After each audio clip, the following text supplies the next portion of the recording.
Morning, everybody. Happy Hump Day, and welcome to the news agenda with me, Fleet Street Fox. And today I'm joined for the very first time by the Mirror's acting showbiz editor, Emmeline Saunders. Good morning. Welcome to the Thunderdome, Emmeline. Thank you very much. Now we're going to take you through the biggest and most important stories of the day, and through it all, this is a People's Paper review. We want you to ask us your questions. Tell us whatever is burning a hole in your head in the comments below, and we will do our best to answer them for you. Well, can't answer them all, but we'll answer the best ones, so make it good. So what have we got today? Well, the Mirror has splashed on demands for answers after Boris Johnson, funnily enough, refused calls for an inquiry into all of his pandemic mistakes. He says it's too early. The rest of us say it would take too damn long. But Professor Neil Ferguson, who is quoted on the 4-5 spread inside the paper, says that if you leave it too long, memories fade and changes that are vital just don't get made. So, Emmeline, is it ever, I suppose the question is it ever too early to figure out where you went wrong? I think we're at the point of the pandemic now where we do need questions answered. You know, we've had a year of this, over a year. It's been, you know, we've known about this pandemic since December of 2019, and every step of the way we have taken the worst possible option. You know, this government has dragged us into 126,000 deaths, which did not need to happen. So I think there is obviously a time to reflect on what we've done wrong. This is the perfect opportunity. You know, we're on the downward spiral, hopefully. I know there's questions about whether there's going to be a third peak later on this year. Let's hope there's not. We've got the vaccine rollout. Things are finally starting to look positive, which is the perfect time to start answering these questions. And if there is going to be future lockdowns, of course, then what we've got now, like we had last spring, perhaps to some extent, after the spring started, of course, but we've got a sort of a hiatus, a period where we can stop and reflect on where we've been so far. And if there are going to be future lockdowns because of new variants that escape the vaccine, then we can tackle those better if we know what went wrong before, you'd have thought. Now, Sarah Ann Harper-Cross, morning Sarah, says, what lovely family photos. Nice to see a family with a Facebook profile. It is actually real and their actual family, unless you've stolen it from someone else, of course. Why are care homes still taking COVID patients from hospital, putting residents at risk and delaying families seeing their loved ones? There's a good point there. And that's one of the things an inquiry might look into, isn't it, Emmeline? I think, Sarah, that part of the reason for that is because when you are very ill, you still need care at the end of your life, and hospitals aren't always the best place to give that. Care homes now do know some of the risks involved, and if you can isolate like a COVID area of your care home, then there are better ways of handling that than there were in the first wave. But it's not a good look, is it, Emmeline? And if you're still not able to get into that home and see your family because in the far corner of it they've got some COVID patients, that's not beneficial. That's one of the things an inquiry could perhaps find some easy answers to. Absolutely, yeah. Care homes, I mean, schools, prisons, all the places where we know there will be likely to have outbreaks. These are all things that need to be dealt with in an inquiry. And I think you and I were speaking just before this about domestic abuse as well. Huge numbers of women and other victims have been, left in their homes with abusive people, and that is something that the government, again, has failed to protect people from. Exactly. It's one of those hidden costs that isn't that hidden, because we see this on the news every week. There's always a domestic homicide, always domestic murders. Now, there was, after Hillsborough, people have forgotten this, but there was an intermediate inquiry that happened really early on. Thanks for your comment, Jake, by the way. I forgot to read it out before it got taken off the screen, but thank you for that. You're right, we should have shut the borders. There was an intermediate inquiry after Hillsborough, which enabled, was a few months afterwards, and enabled a lot of football stadia across the country to introduce some very rapid safety changes while they waited for the full-blooded inquiry. And then that one, when it came along, was a terrible whitewash, because the longer you wait, the easier it is to cover things up, to fire up the office shredder, chuck some stuff in the incinerator like they did at Alder Hey, and move the photos around on your back wall if you're Matt Hancock and want to pretend you never went to that pub. So if this pandemic is going to be with us for years, potentially, Emmeline, these mistakes could be made for years, couldn't they, before we get around to figuring out it's not just Boris Johnson and making silly decisions. There were systemic flaws in the way we operated and way we ran and prepared for pandemics. Or perhaps, we need to know that if there's going to be further waves in the years to come, or whether, in 2024, we might want to vote for a different prime minister. Do you think he's going to hold it off until after any election?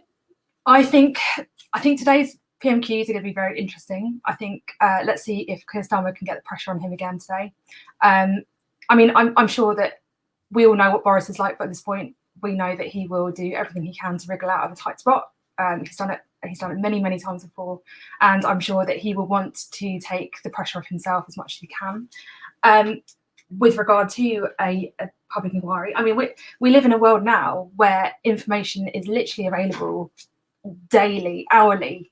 We've had literally hourly updates about this pandemic from experts around the world. We haven't been more connected before in our lives, and yet the government has still managed to fail at every single step. We had the Sage papers 10 days before the first lockdown, which were calling for a proper lockdown, calling for mass gatherings to be stopped. Cheltenham went ahead. Matt Hancock was there. We've had all of this information available, and yet the government has decided to ignore it and act in their own best interests at every possible stage. Yeah, and as reported, Boris Johnson saying, I can't lock down again for the second time because the Tory party won't wear it. I don't care what the Tory party will wear, mate. It's your job to look after the country. Now, Vicky says, morning, Vicky. Do you think we'll ever return to life as we knew it, or will things always be different? There's a bit of me, Vicky, I don't know if you agree, Emmeline, that I really want things to have changed permanently to some extent. The things that were better, I want all of us to be more connected to our neighbours. I don't want us to keep going out on the doorstep and applauding random things without paying proper taxes for it, though. I want us to better fund the NHS, and I want us to have a national care service that is nationalised, not this fragmented, stupid private system that has the profit motive involved. But there's some things I don't want to go back to how they were, because it just wasn't working for everybody. It was flawed. It was a failure. The reason we have all these deaths, part of it is because we had existing public health crises with obesity and diabetes and underfunded systems and poor mental health care and complete lack of inquiry even about, investigation into what was happening with domestic abuse in this country, which affects so many people. And the postman's arrived, in case anyone's wondering. Emmeline, now, what do you want to change, or what do you want to go back to being the same? I completely agree with you, actually. I think there's definitely scope to kind of get off, the treadmill of day-to-day life from the normal times. And I agree that there's a lot more we can be doing to connect with our local communities, with our elderly people. And I think, again, that the care and social act, which Matt Hancock has been starting to talk about, that is drastically needed. We do need, as you say, a complete overhaul of the care, social care in this country, and then just even day-to-day things like public health and hygiene. I, for one, would love to be wearing a mask in the winter. Winters to come, people sneezing on the bus. You don't want that. I don't think I'm ever going to touch an underground handrail ever again as long as I live. Glove up, yeah. Glove up, that's it, every winter. Now, Brian says, what could we have done differently? Christ, just about everything. Oh, and for all the COVID is a hoax, please tell that to the grieving. I'm sensing that there are some people in our comments who are doing their normal business.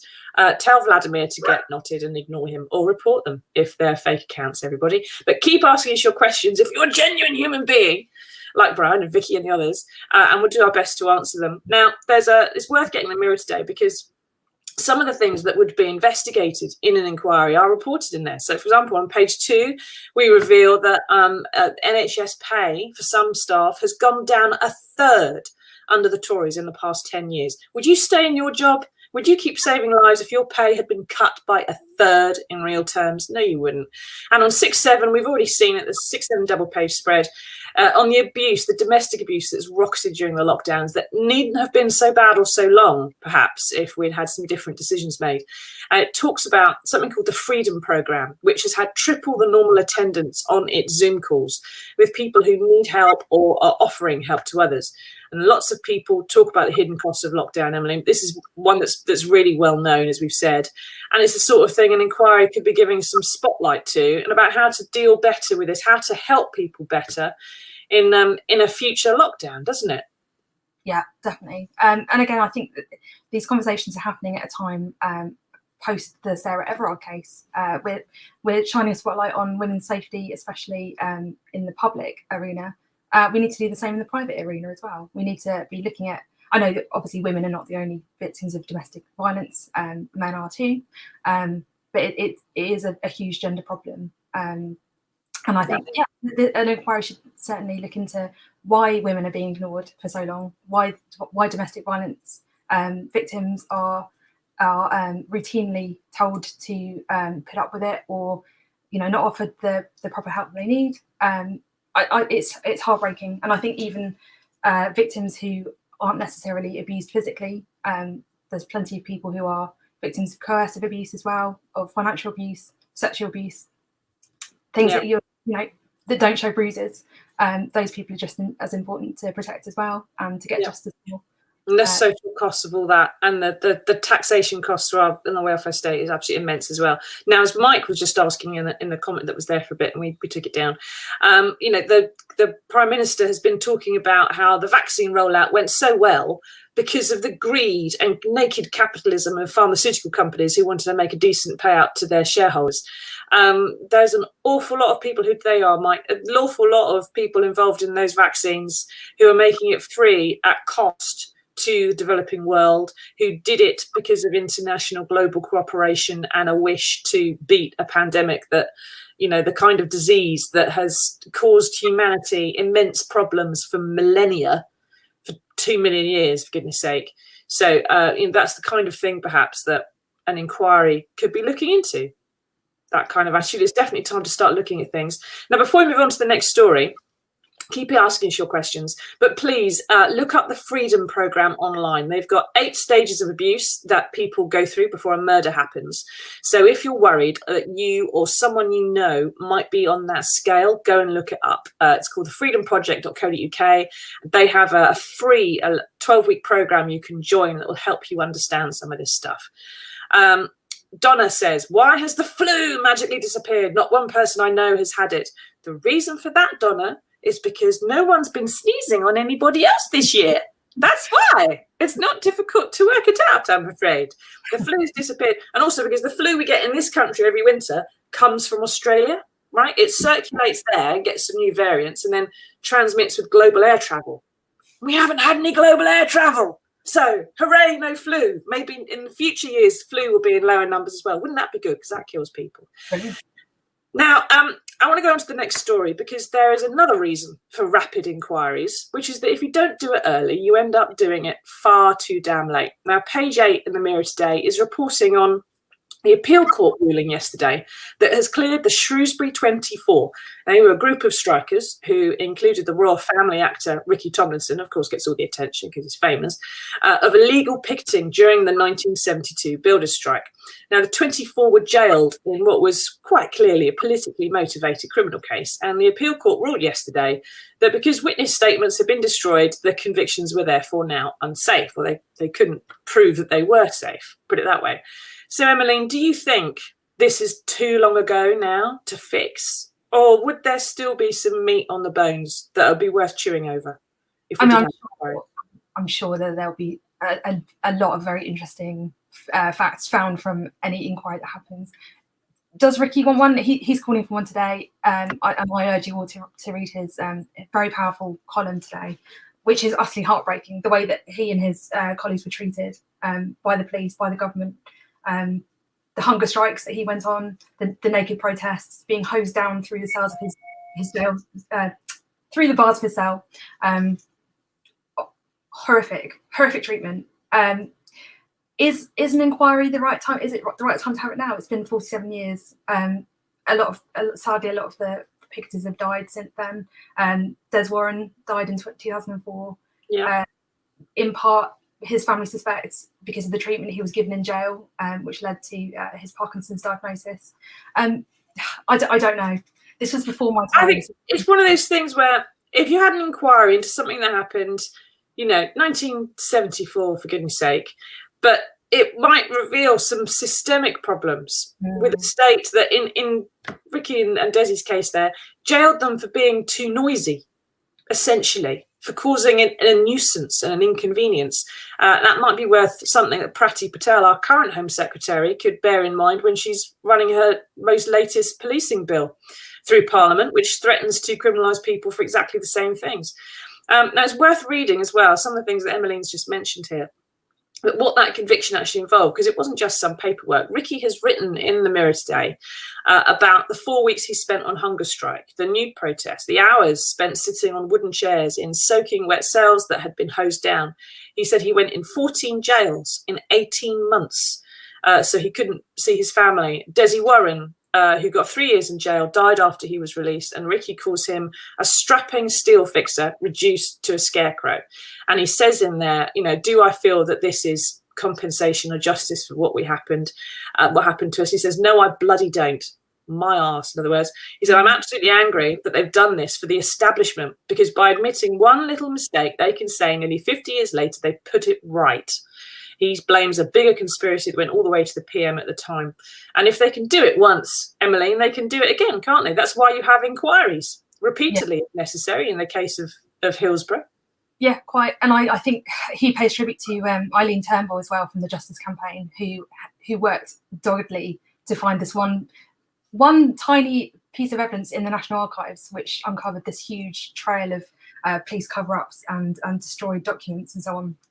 So would a public inquiry, would it be run by the right people? Would we be given the kind of the boundaries to find out things that are going to help us, as you say, with future policing bills and the right to protest and so on later down the line?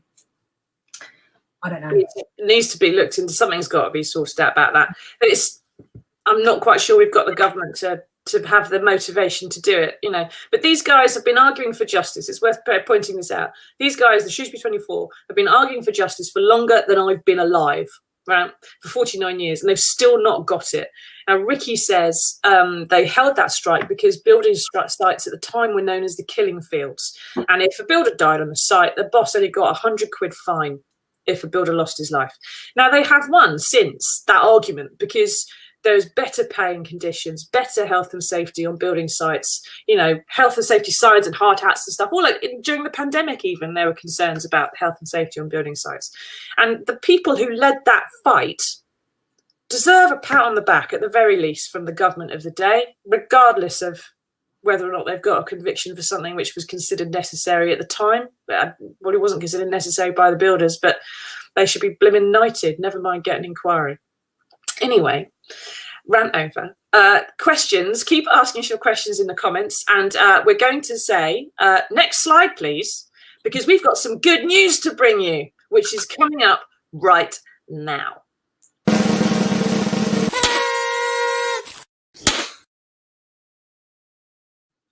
I must do next slide, please, more often. Now, how often have we all said that the problem with the royal family is they don't have a real job? Well, Prince Harry's gone and got one. He is now going to be Chief Impact Officer with a desk and a card and goodness knows what else. Pension plan, I hope. Well, for a Silicon Valley firm, which is running mental health app. Now, Emmeline, why aren't people saying, at last, this is a weight off the taxpayer, a weight off the world, the Republicans have won the argument, a royal's got a job, is actually doing something worthwhile in the world, sanity has reasserted itself, humanity has won. Why aren't people happy? Why don't people like Harry for doing what so many people have said in the pub the royals have to do? Well, he's not. His new job at Better Up is Chief Impact Officer, and we know that he has an impact. He knows very well how to grab headlines and so on. Why aren't people happy about it? I mean, I'd like to know more about his salary for a start. I'd like to know more about who he was up against. Was there a fair interview procedure? What was the interview process? Did he have to do it over Zoom? Did he dress up in a little suit and tie? And what, did he have a CV? What's on your CV, Harry? Come on. I mean, I'd love to know what kind of colleague he's going to be as well, because I think it's really important for everyone to have a work enemy. So who is going to be Harry's work enemy? Is he going to be one of those people who microwaves his fish in the microwave for lunch? Is he going to be, you know, partaking in the tea round? What's the worst thing you ever did to a work enemy, Emmeline? Bearing in mind that they might be watching. I couldn't possibly say. I'll tell you the worst thing I ever did. I'm a person who really once accused me of insubordination and tried to get me fired. Someone accusing me of insubordination. Very outraged. I used to take great pleasure in lowering his office chair and unplugging his telephone so that he would pick up. There's no timing. No, what's going on? Little tiny things like that. Makes life worth living when you've got a work enemy. I didn't realise how important he was to my work ethic, but I think you're right. Always have one. Yeah, I don't think I'd want to work with Prince Harry though. I think it'd be really annoying. I think he'd be on your shoulder all the time asking if you're feeling all right. Misty says, hello Misty, I hear that you've been wrecking the comments as if they're dropping dead in Wuhan. PMSL, biggest hoax ever, you two are pathetic. Well, Misty, we are real people and you can see our faces and you can communicate with us, and you probably don't seem to have some of those things going on for you. They were dropping dead in Wuhan. They were using bulldozers to shut the roads into Wuhan and not telling the rest of the world what was going on. It's a hell of a hoax when you bear in mind that Kate Garraway and her husband have been acting this now for a year. And her kids have not seen their dad for a year because it's all completely pretend. You're pathetic. Get off my comments and get off my show. Don't come back. Thank you, Irene. Yes, get told. Now, I don't like trolls on here. Sometimes they're fun to play with, but other times they're just... I feel a bit sorry for people like Misty because there's a genuine kind of denial of all reality. But what happens in their heads? Well, there is some stuff going on with, you know, genuine people, like we saw in the Capitol riots with Trumpland and so on. Genuine people can get dragged down a rabbit hole, and partly it's social media algorithms, because you say something or see something or you like something that is one particular, you know, you like something to do the Daily Mirror, the algorithm will show you stuff that is very similar about other news or from other newspapers. But if you start liking things about, is this just the flu? Does it matter? Yeah, bye, Misty. Then you start seeing more things like that, and it kind of just reinforces what you already think. And so you get sucked into a rabbit hole without even realize it's happening to you, because you think that is the whole world, and it isn't. It's very, very narrow. So my advice to everybody is use more than one social media platform. Sometimes go and read stuff that you don't agree with, including the Fleet Street Fox columns, and of course Emmeline's as well, and read more than one newspaper, which we shouldn't be saying on the Daily Mirror broadcast, but I read 3 a day and I recommend it for your mental health. And Prince Harry probably wouldn't, so listen to me instead. Anyway, thank you for your help today, Emmeline, and for joining me. Thank you, Misty, and thank you for everyone else who was telling her to get knotted. And we will see you again next Monday for another episode of the News Agenda. Bye-bye. Bye.